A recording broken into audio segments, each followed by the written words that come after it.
В начале беседы глава государства подчеркнул важность формата встречи и самого диалога между властью и представителями первого созыва абхазского парламента. Возможность собрать депутатов золотого созыва и посоветоваться с ними президент Аслан Бжаня назвал счастьем. Глава государства рассказал о проделанной работе и проблемах, решения которых сейчас первостепенно. Начал президент с кадровой политики, отметив, что принимал решения о назначениях, исходя из опыта и показателей ведомства, потому многие министры сохранили свои портфели. После Аслан Бжаня рассказал о ситуации в энергетической сфере.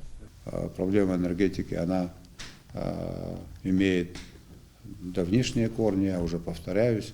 Специалисты посчитали, что для того, чтобы энергетика работала в безаварийном режиме, чтобы мы имели возможность обслужить потребности нашей экономики, есть естественный прирост, мы намерены развивать экономику, нам нужны энергетические мощности. Вот для того, чтобы мы работали в таком режиме, нам в энергетику надо вложить около 20 миллиардов рублей. За 4 года, с 2017 по 2020 год, наши возможности свелись к тому, что мы в энергетику вложили 862 миллиона. Это 215 миллионов в год. Такими темпами, если идти дальше, то нам потребуется более чем 90 лет.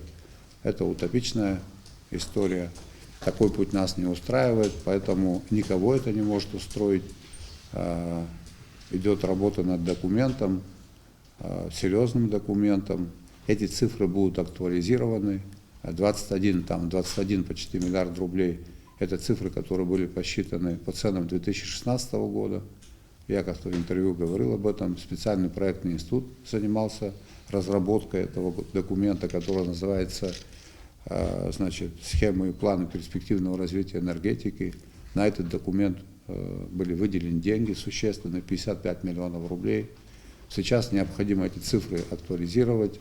Осенью к нам приезжали специалисты из Минэнерго Российской Федерации и занимались актуализацией этих цифр. Отдельно глава государства отметил, что речь должна идти в том числе и о повышении тарифов за электроэнергию, несмотря на то, что с ценой в 40 копеек речь идет только о 50% собираемости. Коснулся Аслан Бжаня и темы пандемии коронавируса. Исходя из возможностей, которыми располагает государство, было сделано все, чтобы удержать ситуацию под контролем, отметил президент. В этом случае тоже не обойтись без цифр.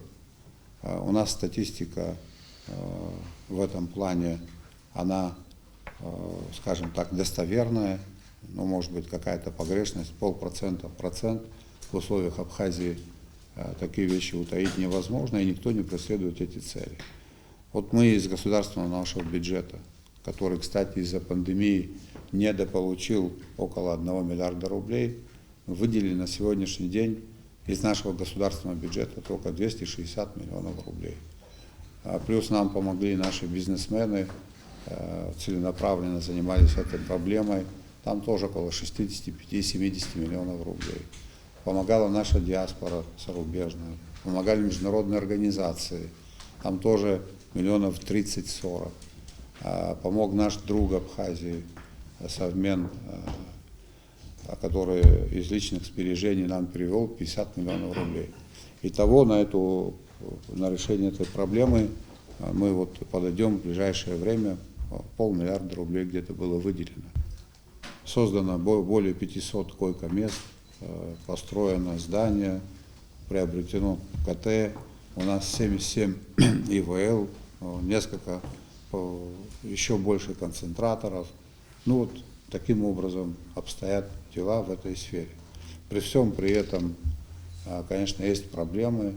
Несмотря на то, что мы увеличили возможности нашей лаборатории, мы приобрели специальную линию, мы увеличили штаты, тем не менее проблема все еще остается острой. Не хочу сглазить, последние дни вроде бы наметился некий спад по количеству выявленных. Посмотрим, это тенденция или временное явление, но ограничительные меры мы будем вынуждены продолжить. Аслан Бжаня заявил, что учебный год в Абхазии планируется сохранить за счет продолжения учебного семестра в июне и в июле. По его словам, учебный процесс в школах будет продолжен с соблюдением всех необходимых мер безопасности. В этом ключе, конечно, будет вызывать критику. Мы не можем принять решение, которое устроило бы всех, потому что таких решений в таких случаях обычно не бывает. Чьи-то интересы будут, к сожалению, ограничены, не учтены, но мы руководствуемся здесь следующими соображениями. Здоровье – это прежде всего. Может быть, кому-то покажется, что в этом ключе мы перебарщиваем, но это вынужденная мера. Теперь как реализуются ограничительные меры? Конечно, они тоже не реализуются в полной мере. Мы обозначаем определенные параметры, все это работает несколько дней, потом, как это обычно бывает, люди устают и перестают. Опять надо будет каким-то образом давать импульс. Мы это все прекрасно понимаем. Везде живые люди, люди разные, кто-то свою работу выполняет добросовестно, кто-то не хочет ее делать добросовестно. Но в этом ключе мы тоже будем смотреть и уже выходить на какие-то кадровые решения. После вступительного слова президента выступил ныне секретарь Совбеза, депутат первого созыва парламента Сергей Шамба. Он напомнил, что именно этот коллектив стоял у истоков абхазского государства и перечислил тех, кто по разным причинам на встречу с президентом не пришел, хотя приглашены были все. Мы формировали этот парламент, очень скрупулезно подходили к кандидатурам, выбирали самых нужных, необходимых людей для принятия ключевых решений, судьбоносных решений для того времени. Вот так каждого человека отбирали. У них очень большой, необходимый для развития нашего государства опыт. К сожалению, у нас так бывает, что приходят новые поколения, которые как-то забывают то, что сделано до них, хотят показать свою важность тем, что они лучше знают и больше могут сделать. Дай Бог, чтобы у нас так было. Это и есть процесс развития, когда приходят новые, делают больше, добавляют. Но мы не должны забывать заслуг тех людей, которые сделали так много для нашего государства. Многих уже нет в живых, к сожалению. Некоторые живые, здоровые, к сожалению, здесь не присутствуют. Такие тоже ключевые, важные фигуры для того времени, как Геннадий Аламия, Станислав Лакоба, Владимир Зонтария, Климент Джинджоля, не знаю, может, кого-то еще. Альберт Тополян почему не пришел, вот тоже я не знаю, он здоров, слава Богу. Валера Бганба. Да. К сожалению, не пришли. Слава Богу, все здоровы. Я бы хотел, что пожелать. Опыт этих людей надо использовать. Если бы сделать какой-то постоянно действующий орган при президенте, консультативный, чтобы использовать этот тоже ценный опыт. Еще раз повторяю, это были люди, которые каждого по отдельности обсуждали, выбирали и так составляли вот тот парламент. У нас в то время, все помнят, насколько слаженный коллектив был. После этого по просьбе главы государства представители средств массовой информации покинули встречу. Длилась она более 2 часов, и по завершении мы встретились с депутатом Золотого созыва Олегом Домения. По его словам, все самые важные темы в ходе диалога были подняты. Почти все узловые вопросы поднимались. И внешняя политика, безопасность, внутренние визовые, состояние общества, правопорядка,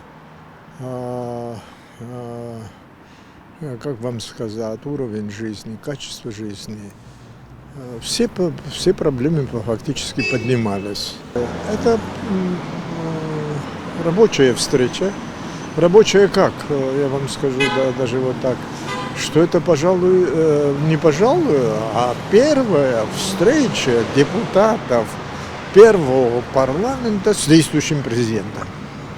Раньше это не практиковалось. Раньше это не делалось. Мы сами напрашиваться не могли, но нас и никто и не просил. А на этот раз президент взял инициативу на себя, он пригласил. И мы пошли.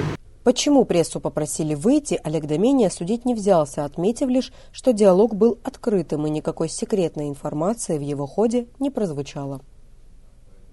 Элеонора Гилаян, Эдуард Аракелян, Абаза ТВ.